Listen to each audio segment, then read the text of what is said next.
Alright guys, it's Chatterbox Reviews, coming at you guys with my review for the Twilight Zone Season 1, Episode 5.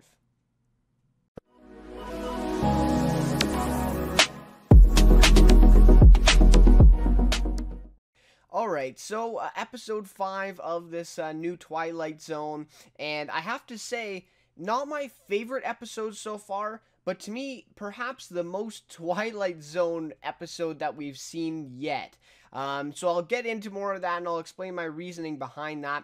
But of course, first we'll go through a recap of the episode, rather detailed recap here. Then get to my rating, and then favorite character of the episode, and then some more overall thoughts, as I mentioned, kind of talking about this one and how it kind of fits within the other 5. And of course, I'd love to hear your guys' thoughts on this episode. What did you think of it? How does it compare to the other episodes?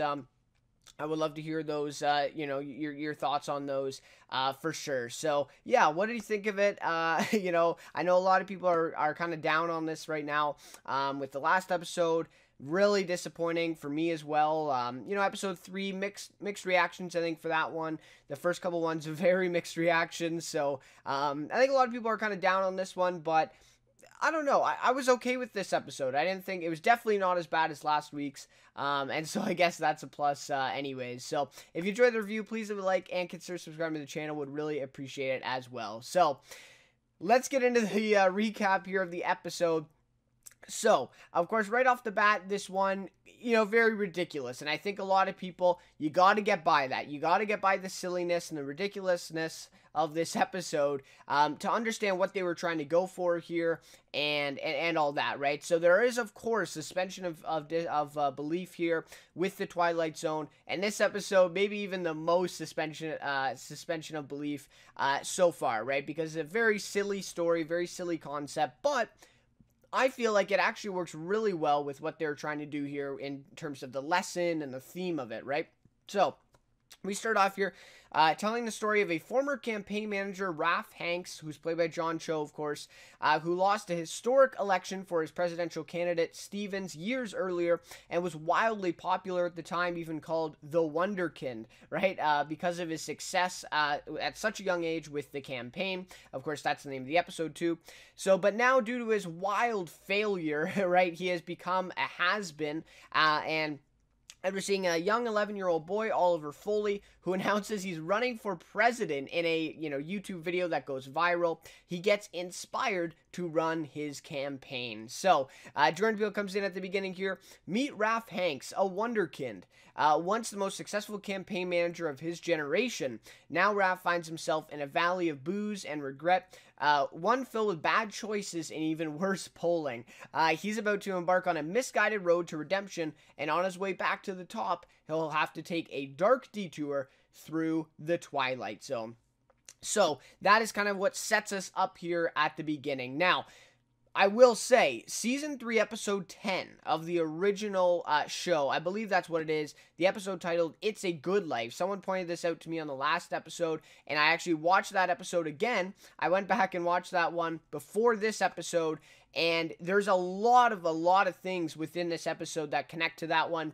They basically use the kind of main concept of it, but of course they spin it in a totally different way and use a different concept, like in this, an election of this child as president, while in that one, they just tend to focus on, and that was an episode without kind of a moral ending or a satisfying conclusion to it. It was more of just they wanted to show us this concept of a kid being able to control the adults and, all of them kind of having to follow him and compliment him at every turn, right? So the table is basically completely turned. And that's exactly what they worked with in this episode. So I do suggest you watch it. And it's a pretty good episode, too, of the original. So yeah, It's a Good Life. So I'll be mentioning that throughout the review as well. Anyways, so first Raph convinces Oliver's parents that this is a win-win situation. Nobody could possibly lose, he says. So basically Raph gets his face back on TV, as the dad says. Oliver makes loads of money for his family and becomes famous either way, even if he loses, right? He would become famous. Everybody would know about him and the family, right? So then Oliver develops his 10 main promises, and a campaign begins as we see him speaking to a crowd in a rural area on a farm, winning them over. We see some interviews sprinkled in here, on news stations, right?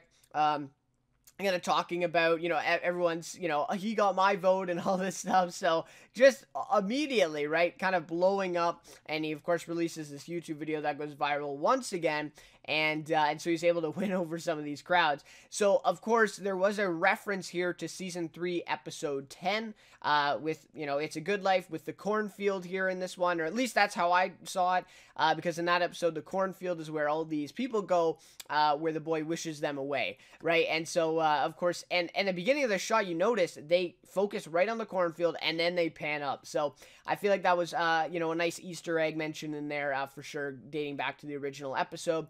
So ultimately, we see the trend of him going, viral pretty much, right? People actually connecting to him, even though he's only 11, right? Again, the ridiculousness, the silliness of this episode coming into fruition here, right? So he's 11, but he actually is connecting with people, and people are liking what he's saying, right? And I will say, just off the bat, there's a lot of kind of underlying connections here with Trump and the election, with a lot of these interviews, they say, he's just saying what he, what he thinks, and the whole politician stuff. So there is a lot of stuff actually, if you kind of connect it to the 2016 election, where you can kind of pinpoint some similarities in there. And maybe that's what they're drawing on, or maybe it just so happened that that's how the writing went. But either way, you definitely kind of see those connections of how these voters are connecting with Oliver, of course, in a totally different way, because, of course, he is 11, right? So, anyways, So, however, almost as quick as it started, the campaign comes to a grinding halt as Oliver gets completely embarrassed in this first presidential debate, and has to be carried off by his mom, right? So just a colossal failure for Raph and Oliver and the whole campaign, right? So Raph is blamed for embarrassing him and putting him in that position, and we see that Raph ultimately feels bad, right? Because he kind of got over his head into this, right? It just jumped in, and he put this 11-year-old in a debate about taxes and all this stuff, and he had no idea what he was talking about, of course. Right? So, of course, he gets totally embarrassed. The whole country just turns, right? It turns on him. So, Raph actually thought he could stand a chance, which is worrisome, right? Like, it's an 11-year-old kid, and he actually thought he could stand a chance in this presidential debate. So, thus he's defeated and humiliated throughout the country once again, as he was in that old presidential debate about 4 years earlier. So he turns back to the booze, but then when his campaign partner, who was actually a good actress, and I've seen her in a couple other things, I'm forgetting her name, Susan, I think is her first name. Anyways, so the campaign partner tells him that Oliver's dog is dying, that the dog has cancer. She was just there, and they have told her that the dog has cancer right now. And Raph, completely humiliated, completely defeated, somehow takes advantage of this situation and sees it as an opportunity for redemption. So he says he still believes in Oliver and that he will get him elected president. So again, this is where the realisticness of this is like, okay, you put an 11-year-old up there in debate, you fail miserably, and he's done. But then, right, then just the silliness breaks out, right? It just gets completely ridiculous after this point. So I completely understand if some people would have just kind of tuned out at this point, after this, real suspension of belief. But again, I feel like we kind of have to get past it here in this episode to understand what they were trying to get at. So after the dog video goes viral once again, a new video, right? New dog video goes viral. Oliver surprisingly wins the primary in his home state of Iowa, and very quickly then wins president of the United States, right? And again, just becomes ridiculous at this point. If it wasn't too much already for you, I mean, some people probably right off the bat thought this was too ridiculous to watch or too silly. But anyway, so he becomes the president, whatever. I'm holding back on it, right? I'm getting by that. Of course, he does this all with the help of Raph, who now becomes successful and has redeemed himself again. So a big kind of redemption arc now for Raph in getting him elected, and now kind of on the public stage or the political stage, he's now up to that point again where he was before losing that election with Stevens about 4 years earlier, right? So now it comes the whole kind of lesson or the theme of the episode. So once Oliver becomes president, as a kid, right, he logically wants to go through with all of his promises, including free video games for the entire country as one of his 10 kind of commandments or promises, right? So without even thinking about the consequences or processes of these promises. And I like this because it's like, if we, think back to when we were kids, we would have never thought about, oh, like, why can't everyone just have free video games, right? And I like in this scene how they play off and they say, well, we can't do that. Like, they're just like, what? Right? But he doesn't understand that. He's a kid. So I do really like this kind of logical development of this and seeing, well, why can't we, right? And that attitude from Oliver, right? So the problem is here, I mean, he's just acting like a normal kid, but the problem is he actually has the real power now, right? I mean, he is the president. He can hire/fire anybody to make it happen, right? As he tells Ralph and others, if you guys don't get it done, I'll just find someone else who can. So it's really, you see, it's like, okay, he's a kid, but then just suddenly, it actually is a problem because he has the power. And so Raph starts to become worried almost immediately because of this, right? As Oliver has all the power and everybody must follow what he says, even though it may be completely ridiculous, which in this case is free video games for the entire country, right? So nobody is willing to confront him here. That is something that I have a problem with in this, right? So, and this is, I think, what Raph echoes here, is nobody is willing to confront him to his campaign partner he talks to a little bit later in this scene with the umbrella out in the rain. This was my problem, though. These people aren't willing to confront him, not out of fear, right? Not out of fear for losing their jobs, but simply because he's the new commander-in-chief. Like, we see the Secretary of Defense, I think that's what his role was, and saying, basically accusing Raph of treason for questioning the president. And I understand that it's the Twilight Zone and whatever, but it's like, that's just, you're telling me the Secretary of Defense, United States, has an 11-year-old president, and he's going to do whatever he says, It just, maybe to a certain extent, that's true, right? That loyalty is unmatched, right, at that level. But it's really, like, I think that's a little bit unrealistic. And again, the whole Twilight Zone concept, usually, okay, so they're going to work with that Oliver's becoming president, the country elects him, okay. But now, we got to keep it realistic, right? And that's the thing that the show continues to fail at, and that's what I'm going to talk a little bit later, and what I've kind of discovered about this show and why it doesn't work as well as the original. So, again, just, this didn't work for me, right? How is he the only one to see that this is wrong? And again, it's a Twilight Zone suspension of belief, but how is Raph the only one to even think that an 11-year-old president could be problematic? You know what I mean? So it's not even realistic, right, when considering the Twilight Zone aspect of Oliver getting elected, as I just said, and the rule, right, the rule that I have seen in the episodes that I watched and I've heard people, refer to, is there's one thing exaggerated, right? There's one thing exaggerated in these episodes, and everything else is realistic. All these characters are going to react like they actually would in real life, with this one single thing. And again, with Season 3, Episode 10, It's a Good Life, this worked really well because it was one thing, this boy had powers, right? But everybody else reacted how they usually would to this situation. And that's something that this show has failed to do, and especially in this episode. So, anyways, those are my thoughts on that one. So, calls him the most spoiled kid in history, right? And probably not wrong. Starts to realize what he has created, right? And again, right, very similar to Season 3, Episode 10, whereas those characters had to follow/compliment him in order to stay alive, so they wouldn't get sent to the cornfield in that episode, in the original It's a Good Life.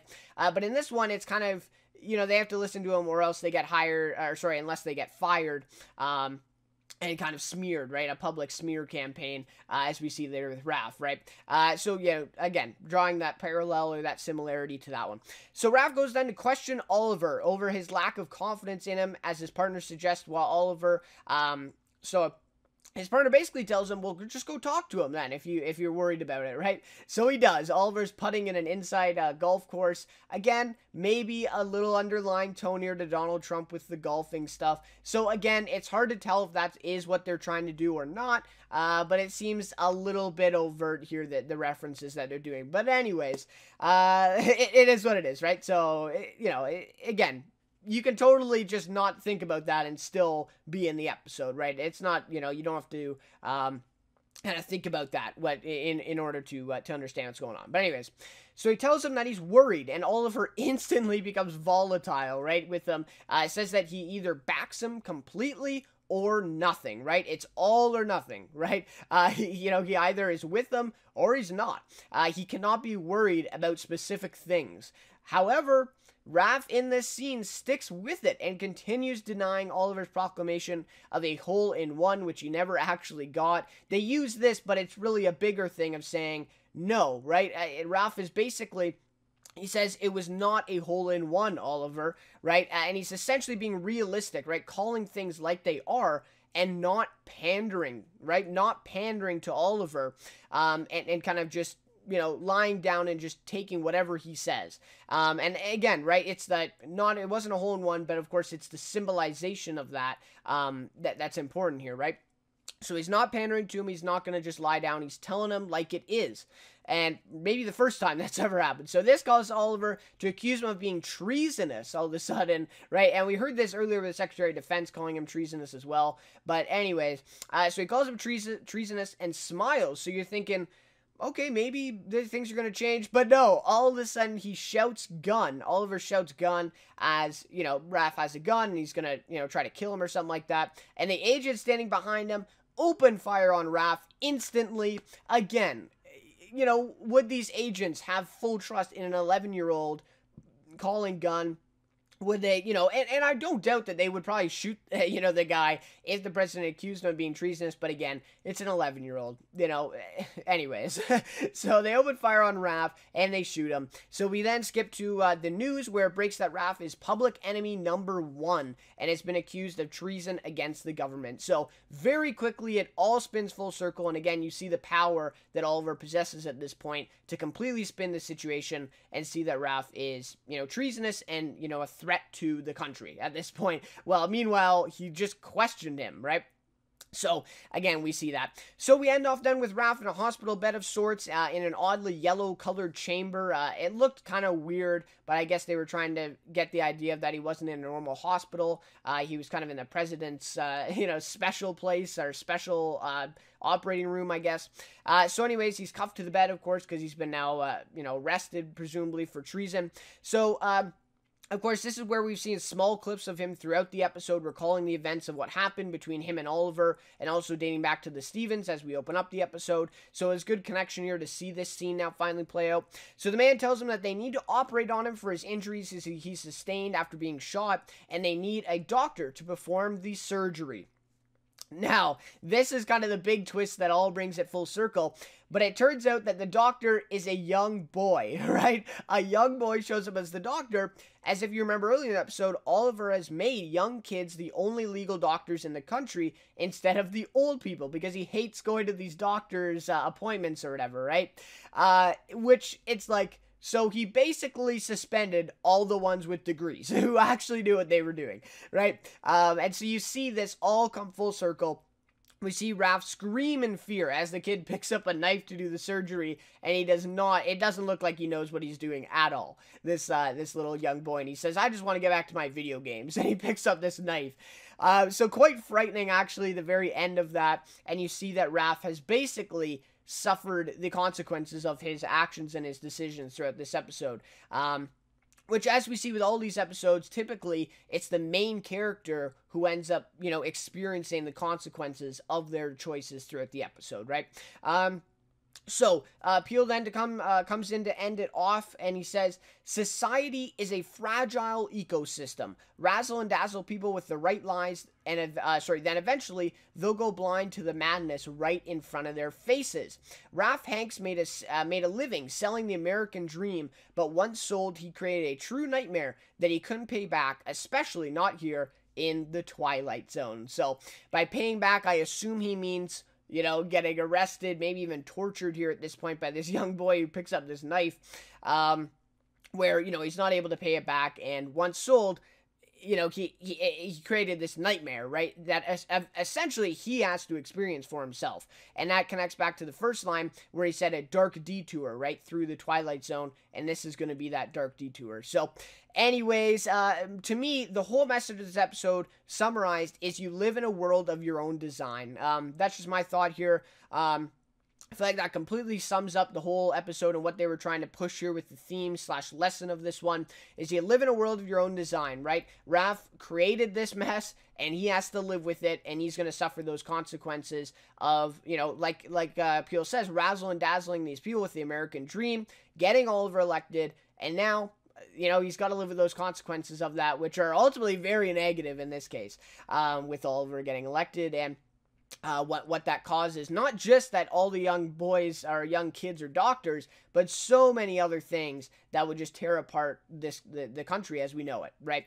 So anyways, live in a world of your own design. I like that. And again, the lesson or the concept here, the theme, was really clear in this episode. I was able to just get that point out very quickly out of this episode, and that was worlds different than last episode. So just for that, I'll give them a real positive, reaction for that one, or a positive grade, I guess, because it was very good. So, quick overall thoughts, just to recap some of the things I touched on in this recap of the episode, is this series is not the Twilight Zone to me, right? So I've seen a lot of the original episodes now. When I first watched, I only watched a few, and now I've watched, quite a few. All kind of the bigger ones that, have become a lot, are very popular, or any episodes that have connected to the previous one so far. But anyways, so to me, this is not the Twilight Zone, but it's more of just fiction with an overt lesson that lacks all sense of reality. Which again, as I said before, kind of violates one of the main rules of the original series, which again is one thing is exaggerated and the rest is all realistic. And that episode, It's a Good Life, the original that they're kind of basing off of here, is such a great example of that. One thing, the boy has the powers on the farm, and he's able to read people's minds and do all this stuff, but every other character in that reacts the way that regular people would react to that situation. However, there's not one significant element of reality in any of these episodes. Right? And I mean, maybe episode 3 you could say that, police brutality is a real thing, that's realistic, but And that's definitely a fair point for sure. But, even then, the rest of that episode, right? It's like you could definitely argue over the realisticness or that realistic element in that episode going forward. And then the other 3 episodes totally break that rule. So it's really kind of tough to say that this is the Twilight Zone. I think that's why a lot of people are upset with it who are really fans of the original, is that this main rule, this main component that made the Twilight Zone so effective, and kind of buying into a story like that with just that kind of imagination aspect of, wow, like picture this, and this is what would happen, right? But with this, it's like, it's just all fiction, so it doesn't matter, right? It's like they're trying to give us a lesson, but at the end of the day, there's no realistic factor. None of these characters you actually believe, right? Maybe in episode 3, maybe, right? And maybe that, you could argue then, that's maybe the best episode they've done so far. And I could see you on that point. But otherwise, none of these characters in these stories are acting like they should be, or like they realistically would in these situations. So to me, they break the main rule of the original series, and it is, it's more just fiction, overt lesson, not any sense of reality. That's my thoughts so far on this one. If you disagree, I'd love to discuss that with you guys for sure. Though to me, this was the most Twilight Zone-esque episode we have seen yet. Though they violated this rule, in my opinion, the rest of this episode, it was a clear lesson, a clear concept that they were working with throughout the whole episode.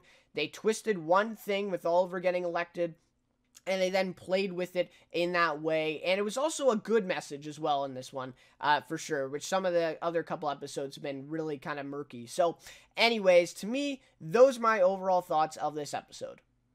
Alright, so now just briefly my rating for this one. I'm going to give it a 4.4 out of 5. Of course, what I've just discussed, I'm not going to do that again, though those were kind of my more overall thoughts of the episode. To me, so a couple things. Acting was good in this one. John Cho, Jacob Tremblay, very good. Like I said, the actress who plays his campaign partner in the episode was also pretty good. I forget her name right now, but I know I've seen her in a couple other things. I thought at first it was Melanie Linsky, who was just recently in Castle Rock, but it wasn't her. So anyways, but I have seen that actress in some other things. But yeah, overall, the acting was pretty good, I thought. It wasn't bad. I would say one of the better episodes in terms of acting so far. And John Cho did a great job. So That was good. The concept and theme, much more focused in this one. Again, maybe one of the best positive things about this episode. This concept, this lesson was focused. I was able to figure it out right away. Kind of live in the world of your own design theme of this one. So to me, that right there just already ups this one. And this makes it now the third, my third favorite episode, or the third best episode so far, in my eyes, of these 5 so far that we've gotten. So a lot of times, cringe-inducing at times. I mean, there were a lot of parts in this with the silliness and ridiculousness of this that I was cringing, and I'm sure a lot of people were, maybe around my age, a lot of people would, but, or, obviously even older too. Younger, maybe not, but definitely, right? So, of course, it was cringe-inducing, but again, to me, what I did, I got past that and just tried to enjoy the rest of the episode, with what they did, with what they set up, but if you weren't able to do that, I could definitely see why you wouldn't enjoy this one. And again, perhaps too ridiculous. Maybe they could have gotten this concept across with a less silly, less ridiculous theme. But again, it is what it is. I was able to get past it. Again, if you weren't, I totally understand that too. And again, I would say this episode is the first one with a satisfactory runtime. I mean, all of the other 4 have been too long. Even the second episode with 35 minutes, it was too long. This episode, I felt like maybe 4 or 5 minutes too long, but it was very effective in the way that they did things. It was about 40 minutes. Honestly, I think this one was the best one in terms of timing and the pacing throughout. It was to me, it was the best one. But again, some of the other ones have been, maybe episode 2 was satisfactory to you, but I still felt like it was too long. So I hope that they do shorter episodes from now on. These longer ones have all been, both of the longer episodes that have been 55 minutes plus have been bad. So, again, maybe just a fluke, but I definitely think that timing has something to do with it. Favorite character for this one, I got to go with Raph Hanks, who's played by John Cho. Jacob Tremblay was great in his role. And he's been great. I think he's one of the best child actors, maybe the best child actor right now working, but either way, John Cho was awesome in this one. I'm really happy to see him in this after searching. Really great movie there with him, and he gave a great performance in that. So I was really happy to see him in this episode, and I thought he did a great job. Again, Raph living with those consequences of his choices in this one, living in a world of his own design, as I mentioned before. So, anyways, thank you guys so much for watching this review. Love to hear your guys' thoughts of this episode. Once again, if you've seen the original episode, It's a Good Life. Let me know what you got. Let me know if you saw some more Easter eggs that I missed. I'd love to hear your guys' thoughts and your insights on this one, and I'd love to discuss with you guys. But anyways, again, thank you so much for watching, guys. Thank you so much for your support on the channel and these reviews. I really do appreciate it. Can't thank you guys enough. But anyways, we will see you next week then for the Twilight Zone Season 1, Episode 6.